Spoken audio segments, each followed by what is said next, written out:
दोस्तों, सोचिए किसी अंधेरी सुनसान रात छत पे लेटे हुए आपको आसमान में कुछ अजीब सी रंग बिरंगी लाइट्स चलती दिखाई दें। आपने जल्दी से अपना फोन निकाल के उस प्लेन की कुछ फोटो भी खींच ली। मन ही मन आप ये सोच के खुश भी हो रहे होंगे कि अरे वाह, आज तो मैंने यूएफओ की फोटो खींच ली। अब मैं अपनी क्लास के सब दोस्तों को ये फोटो दिखाऊंगा। कॉलेज की सब लड़कियां मुझसे इंप्रेस हो जाएंगी, मैं बहुत फेमस हो जाऊंगा। लेकिन सुबह उठते ही आपके दरवाजे पर खटखट हो और जब आप दरवाजा खोल के देखें तो बाहर लंबे लंबे काले कपड़ों वाले आदमी खड़े दिखाई दें, बिल्कुल जॉनी सिंस की शक्ल के आदमी। और उनको पहले से ही पता हो कि आपने रात में उस यूएफओ को देखा है और उसकी फोटो भी खींची है। और फिर वो आपके फोन से वो सारी फोटो डिलीट करके आपके दिमाग से आपकी पूरी मेमोरी ही उड़ा दें। लड़कियों को इंप्रेस करने के वो हसीन ख्वाब एक झटके में टूट जाएं। ये बिल्कुल किसी फिल्म की कहानी लगती है ना, लेकिन अगर मैं आपसे कहूं कि ये किसी फिल्म की कहानी नहीं बल्कि बिल्कुल हकीकत है, तो क्या आप यकीन करेंगे? जी हां, सैकड़ों हजारों लोग ऐसे हैं जो इन मैन इन ब्लैक को देखने और मिलने का दावा करते हैं। और आज के इस वीडियो में मैं आपको इन्हीं मैन इन ब्लैक के कुछ रियल लाइफ इनकाउंटर्स के बारे में बताने वाला हूं, जिन्हें सुन के आपको मजा आ जाएगा। और सबसे लास्ट वाला केस तो ऐसा है जिसे सुनकर आपका दिमाग चकरा जाएगा। और ये सारे केसेस कोई बनाए गए मनगढ़ंत केसेस नहीं हैं, बल्कि वेल डॉक्यूमेंटेड केसेस हैं जो कि मीडिया में भी बहुत फेमस हुए हैं। मैन इन ब्लैक की बात करूं तो ये नाम सबसे पहले सुनने में आया था man in black movie franchise से। आई एम श्योर ये फिल्में आपने भी देखी होंगी, लेकिन क्या आपने कभी सोचा है कि फिल्म प्रोड्यूसर्स के पास मैन इन ब्लैक का ये आइडिया कहां से आया होगा? यहां पे मैं आपको बता दूं कि हॉलीवुड की इस तरह की ज्यादातर ब्लॉकबस्टर फिल्म्स यूं ही नहीं बना दी जाती हैं। इन फिल्म्स के आइडियाज और कॉन्सेप्ट्स के पीछे बहुत डिटेल्ड रिसर्च की जाती है। हालांकि बहुत सारे क्रिटिक्स ये भी मानते हैं कि मैन इन ब्लैक की ये कहानियां सिर्फ एक मास हिस्टीरिया के सिवा और कुछ नहीं है, जो कि शायद कुछ केसेस में सही भी हो सकता है। लेकिन ये कहना कि ये सारे के सारे केसेस झूठे और मनगढ़ंत हैं, नहीं, ऐसा नहीं हो सकता। इन केसेस में कुछ ना कुछ सच्चाई तो जरूर है। मैन इन ब्लैक के डॉक्यूमेंटेड केसेस में सबसे पहले केस की बात करूं तो ये केस सामने आया था 1947 में। हुआ ये था कि हैरल्ड डेल नाम का एक एक्स यूएस मरीन अपने बेटे और अपने पेट डॉग के साथ एक जंगल में कैंपिंग करने के लिए गया था। जिस जगह वो कैंपिंग कर रहे थे वहां पास में ही एक छोटी सी झील थी। तो शाम के टाइम हैरल्ड का बेटा और उसका डॉग तो कैंप में ही थे, लेकिन हैरल्ड अपनी बोट लेके उस झील में मछलियां पकड़ने गया था। अब वहां वो अपनी बोट में ही था कि तभी उसको ठीक अपने ऊपर आसमान में 6 यूएफओ उड़ते दिखाई दिए। वो 6 के 6 यूएफओ बिल्कुल किसी डोनट की शेप की तरह लग रहे थे। और उसके देखते ही देखते उनमें से एक यूएफओ अचानक क्रैश होके आसमान से नीचे गिर गया। हैरल्ड बताता है कि एक बार के लिए तो उसको ऐसा लगा जैसे उस प्लेन को जानबूझकर शूट करके नीचे गिराया गया हो। और बदकिस्मती से वो प्लेन ठीक उस जगह गिरा था जहां उनका कैंप लगा था। इस हादसे में हैरल्ड का बेटा बुरी तरह इंजर हो गया था और उसके डॉग की डेथ हो गई थी। कैंप के आसपास उस प्लेन के मेटल के बड़े बड़े टुकड़े पड़े थे। हैरल्ड खुद एक एक्स मिलिट्री था, लेकिन उसने भी अपनी लाइफ में पहले कभी ऐसा प्लेन नहीं देखा था। लकीली हैरल्ड के पास एक कैमरा भी था जिससे उसने उस यूएफओ की फोटो खींच ली। इस हादसे के बाद हैरल्ड सबसे पहले अपने एक खास दोस्त फ्रेड क्रॉसमैन के पास गया और उसको सारी बात बताई। फ्रेड, जो कि एक रिटायर्ड मिलिट्री पायलट था, उसको हैरल्ड की बात सुन के इतनी हैरानी हुई कि वो खुद उस जगह ये सब देखने गया जहां वो प्लेन क्रैश हुआ था।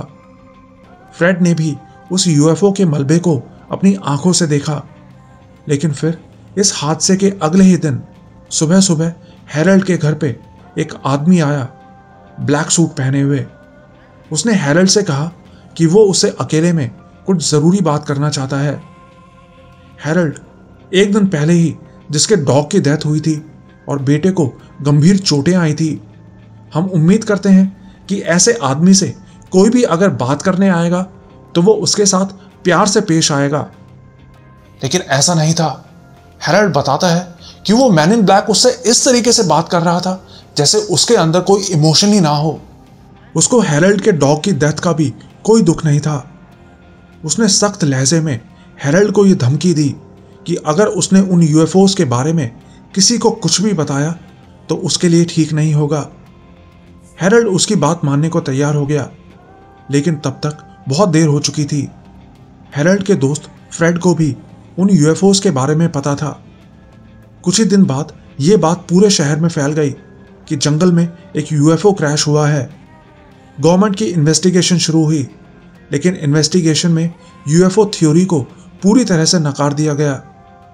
अब यहां फ्रेड, जो कि एक रिटायर्ड मिलिट्री पायलट था, उसके बारे में बताऊं तो फ्रेड ने एक बार एक मैगजीन को इंटरव्यू दिया था कि वर्ल्ड वॉर 2 के दौरान बर्मा में लड़ते हुए उसने एक गुफा में एक अजीब से रहस्यमय शैतान से लड़ाई की थी।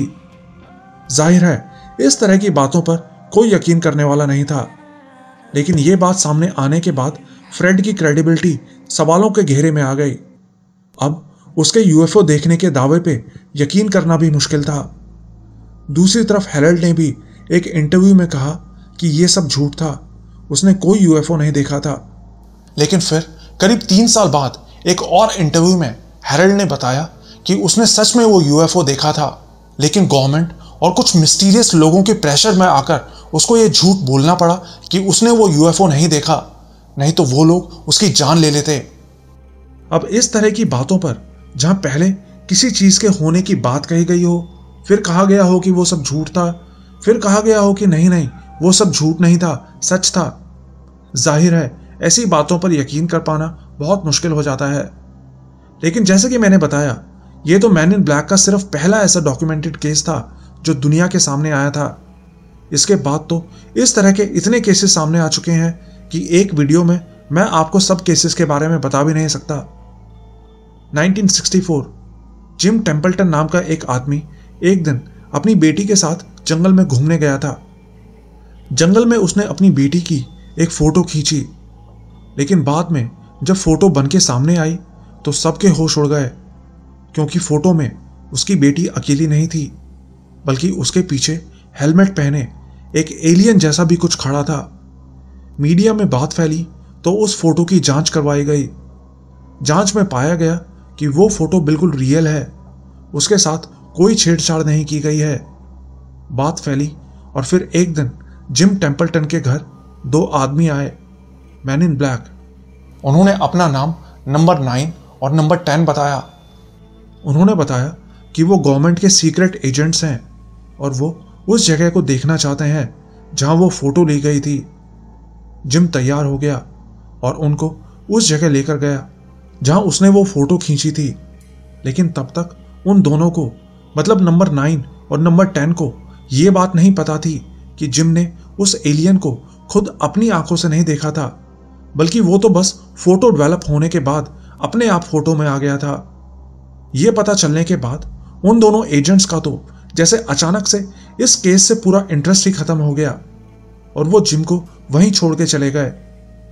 अब इससे यही प्रूफ होता है कि वो दोनों मैन इन ब्लैक जिम के घर सिर्फ इसलिए आए थे क्योंकि उनको लगा था कि जिम ने उस एलियन को अपनी आंखों से देख लिया है। फोटो में एलियन नजर आने से उन मैन इन ब्लैक को कोई प्रॉब्लम नहीं थी, जिसका मतलब था कि वो एलियन जो भी था उसको इंसानों के सामने आने की परमिशन नहीं थी। चोरी छुपे वो कुछ भी करे, लेकिन इंसानों के सामने नहीं आ सकते। खैर 1976 अमेरिका के एक जाने माने साइंटिस्ट और UFO researcher doctor Herbert Hopkins, जो कि उन दिनों एक यूएफओ केस पर ही काम कर रहे थे, एक दिन उनके पास एक फोन कॉल आई। कॉल करने वाले ने बताया कि वो भी उन्हीं की तरह एक यूएफओ रिसर्चर है और उसके पास एलियंस के कुछ पक्के सबूत मौजूद हैं।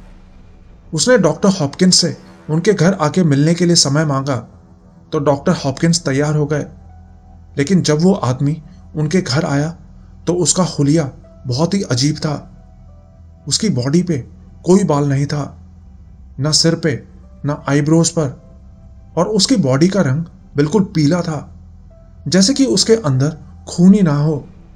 और हाँ, उसने भी वही फेमस ब्लैक सूट पहना हुआ था। अब यहां तक भी सब कुछ ठीक था, लेकिन फिर डॉक्टर हॉपकिंस का डॉग, जो कि आमतौर पर बहुत ही फ्रेंडली डॉग था, वो उस आदमी को देख के जोर जोर से भौंकने लगा। अब किसी तरह डॉक्टर ने अपने डॉग को शांत करवा के उसको दूसरे कमरे में बंद किया, जिसके बाद वो आदमी डॉक्टर हॉपकिंस से उस केस के बारे में पूछने लगा जिस पे वो रिसर्च कर रहे थे। डॉक्टर हॉपकिंस की बातें सुनने के बाद उस आदमी ने डॉक्टर से अपनी जेब में हाथ डाल के एक सिक्का निकालने को कहा। हॉपकिंस ने वैसा ही किया और अपनी जेब से एक सिक्का बाहर निकाला, लेकिन फिर डॉक्टर हॉपकिंस की आंखों के सामने ही वो सिक्का उनके हाथ से गायब हो गया। लेकिन डॉक्टर हॉपकिंस के होश तो अभी उड़ना बाकी थे। फिर उस आदमी ने उनसे पूछा कि आपने डॉक्टर बार्नी हिल के बारे में सुना है? डॉक्टर बार्नी हिल भी डॉक्टर हॉपकिंस की तरह एक जाने माने साइंटिस्ट और यूएफओ रिसर्चर थे, जिनकी अभी कुछ ही दिन पहले मौत हो गई थी। हॉपकिंस बोले, हाँ, वो उनको जानते हैं। तो फिर पता है उस आदमी ने उनसे क्या कहा? तुम जानते हो, जब डॉक्टर बार्नी की बॉडी बरामद की गई तो उसकी बॉडी में से उसका दिल गायब था, बिल्कुल वैसे जैसे तुम्हारे हाथ से वो सिक्का गायब हो गया। वाह, क्या धमकी है। अब जाहिर है ये धमकी सुनकर डॉक्टर हॉपकिंस की तो पैंट गीली ही हो गई होगी। फिर उस आदमी ने प्यार से डॉक्टर हॉपकिंस से अपनी यूएफओ रिसर्च बंद कर देने को कहा और कहा कि उनके पास यूएफओस, एलियन से रिलेटेड जो भी इंफॉर्मेशन और मटेरियल है वो सब कुछ खत्म करके अपनी लैब हमेशा के लिए बंद कर दे। डॉक्टर हॉपकिंस भी हंसते हंसते उसकी बात मानने को तैयार हो गए। अब मैं आपको बताऊं कि मैन इन ब्लैक की ऑलमोस्ट सब की सब स्टोरीज में ये सेम पैटर्न होता है। किसी को आसमान में यूएफओस या जंगल में एलियंस दिखाई देते हैं और फिर अगले ही दिन उनके घर पे काले कपड़े पहने लोग आते हैं जो खुद को सीक्रेट गवर्नमेंट एजेंट्स बताते हैं। वो या तो उनसे इस बारे में डिटेल्स मांगते हैं या फिर उनसे इस बारे में बिल्कुल चुप रहने को कहते हैं, मतलब कि समझाते हैं बिल्कुल प्यार से। अगर आपको याद हो तो साल 2013 में एडवर्ड स्नोडन नाम के एक आदमी ने अमेरिकन गवर्नमेंट के सीक्रेट सुपर क्लासिफाइड डॉक्यूमेंट्स को पूरी दुनिया के सामने लीक करके जैसे रातों रात भूचाल ला दिया था। और इन्हीं डॉक्यूमेंट्स में थी एक पावर पॉइंट प्रेजेंटेशन जिसका नाम था द आर्ट ऑफ डिसेप्शन। इस डॉक्यूमेंट में अमेरिकन एयरफोर्स की एक सुपर सीक्रेट यूनिट के बारे में बताया गया था, जिसको कि OSI यानी कि एयरफोर्स ऑफ स्पेशल इन्वेस्टिगेशंस बोला जाता है। बताते हैं कि ये मैन इन ब्लैक असल में इसी स्पेशल यूनिट के लिए काम करते हैं। अब एयरफोर्स का नाम सामने आया है तो एक घटना के बारे में मैं आपको बताता हूं जो साल 2012 में अफगानिस्तान में US आर्मी की एक मरीन यूनिट के साथ हुआ था। ये एक स्पेशल ऑपरेशन यूनिट थी जिसको सिर्फ कुछ स्पेशल मिशंस के लिए ही यूज किया जाता था। तो एक रात अचानक इस यूनिट को एक मिशन के लिए बुलाया गया। असल में हुआ यह था कि अफगानिस्तान आर्मी को तालिबान ने चारों तरफ से घेर लिया था, तो ये पूरी यूनिट जल्दी से मिशन पे जाने के लिए निकल पड़ी। इस पूरी यूनिट में टोटल 6 कॉम्बैट जीप्स थी और उन 6 की 6 जीप्स में 6 गनर्स खड़े थे। अब ये लोग उस पहाड़ी इलाके से होते हुए अपने मिशन पे जा ही रहे थे कि तभी एक गनर को ऊपर आसमान में एक बड़ी सी नीली लाइट चमकती दिखाई दी। उसको लगा कि हो सकता है एयरफोर्स की तरफ से हमें एयर सपोर्ट दिया जा रहा हो। हालांकि किसी भी मिशन में अगर एयर सपोर्ट दिया जाता है तो उसकी इंफॉर्मेशन पहले ही सबको दे दी जाती है, लेकिन यहाँ इनको एयर सपोर्ट के बारे में कुछ नहीं बताया गया था। तो गनर ने सोचा कि शायद ये इमरजेंसी मिशन है इसलिए हमें नहीं बताया गया होगा। तो उसने जल्दी से अपने रेडियो फोन पे दूसरे गनर से बात की और उनको बताया कि देखो हमें एयर सपोर्ट भी दिया जा रहा है। अब ये बताते हैं कि पहले तो आसमान में सिर्फ एक ही नीली लाइट नजर आ रही थी, लेकिन फिर 1 से 3 हुई, 3 से 7 हुई और देखते ही देखते पूरा आसमान उन लाइट से भर गया और फिर उन लाइट्स का कलर अपने आप चेंज होने लगा। पहले नीली, फिर लाल, फिर ऑरेंज। ऐसा लग रहा था जैसे पूरा आसमान रंग बिरंगी लाइट से भर गया हो और वो लाइट्स इनके ठीक ऊपर आसमान में गोल गोल घूम रही थी। तो इस यूनिट के कैप्टन ने जल्दी से अपने बेस पर कॉल करके बताया कि इनको आसमान में अजीब अजीब सी लाइट्स दिखाई दे रही हैं। क्या ये इनको एयरफोर्स की तरफ से एयर सपोर्ट दिया जा रहा है? लेकिन पता चला कि इनको तो कोई एयर कवर दिया ही नहीं जा रहा था। अब यहां पे एक और बहुत ही अजीब चीज हुई कि जैसे ही इन्होंने अपने बेस पे कॉल किया तो वो सारी की सारी लाइट्स जो आसमान में घूम रही थी वो एकदम से रुक गईं, जैसे कि उनको पता चल गया हो कि ये हमारे ही बारे में बात कर रहे हैं। और फिर इनके देखते ही देखते वो सारी की सारी लाइट्स एकदम से पास आईं और इतनी स्पीड में ऊपर उड़ के गईं कि ये बताते हैं कि कोई नॉर्मल प्लेन तो ऐसा कर ही नहीं सकता था। वो यूएफओस तो ऊपर आसमान में गायब हो गए, लेकिन ये सब के सब अभी वहीं हक्के बक्के पहाड़ी पे खड़े ऊपर आसमान की तरफ देखे जा रहे थे। लेकिन इधर इन्हें मिशन पे भी जाना था, तो कैप्टन ने इनको आगे बढ़ने का ऑर्डर दिया। लेकिन फिर हुआ ये कि मुश्किल से 30 सेकंड बाद ही इनके कैप्टन के पास हेडक्वार्टर से कॉल आई। इनको बताया गया कि इनका मिशन कैंसिल हो गया है और इनको जल्दी से अपने बेस पर वापस आने को कहा गया। तो वापस आने की बात सुन के इनके कैप्टन ने गुस्से से पूछा कि हम तो बस मिशन साइट पर पहुंचने ही वाले हैं, तो मिशन को ऐसे अचानक क्यों कैंसिल कर दिया गया है? तो इस कैप्टन के ऑफिसर ने बताया कि मिशन कैंसिल करने का यह ऑर्डर असल में 6-6 से आया है। मिलिट्री लैंग्वेज में बताऊं तो 6-6 का मतलब था कि बहुत ही बड़ी रैंक का कोई ऑफिसर था जिसने मिशन कैंसिल करने का ऑर्डर दिया था, जो कि बहुत ही हैरानी की बात थी, क्योंकि ये तो बस एक छोटा सा मिशन था और इसके लिए इतने बड़े ऑफिसर की कॉल आना। खैर, उसके बाद ये सब मरीन्स अपने बेस पे वापस आ गए, लेकिन वापस आते ही इन सबको सख्त इंस्ट्रक्शंस दी गई कि जो कुछ इन्होंने देखा है ये बात इस बेस से बाहर नहीं निकलनी चाहिए। उसके बाद ये सब मरीन्स अपने अपने बैरक्स में चले गए, लेकिन फिर करीब आधे घंटे बाद इनका कमांडिंग ऑफिसर इनके पास आया।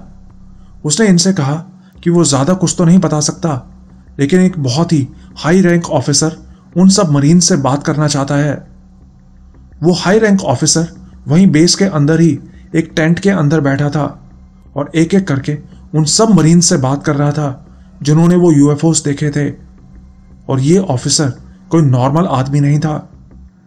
मरीन्स बताते हैं कि वो बहुत ही लंबा और तगड़ा आदमी था।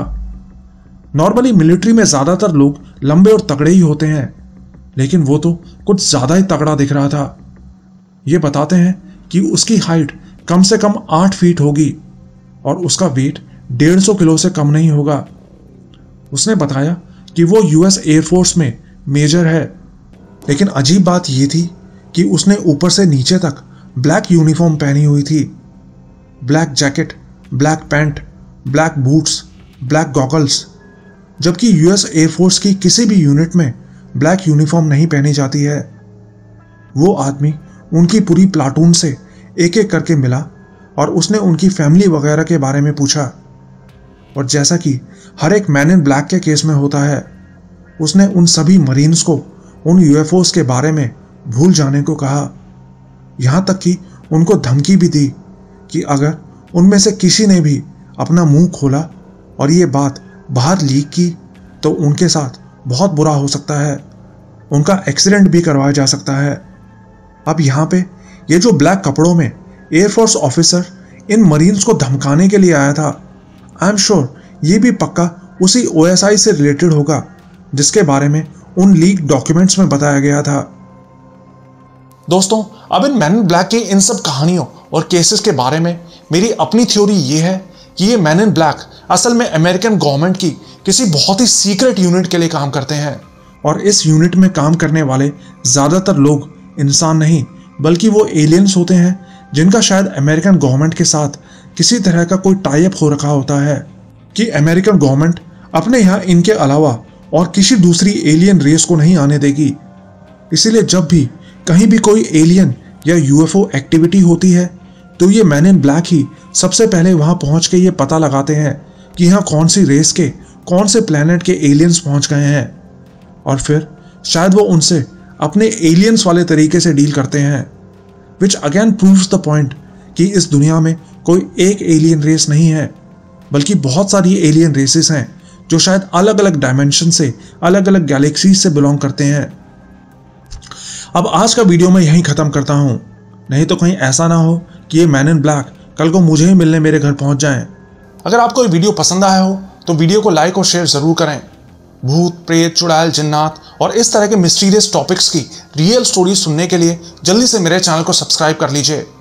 बहुत जल्द आऊंगा एक और मजेदार वीडियो के साथ। आज के लिए इतना ही। Good bye.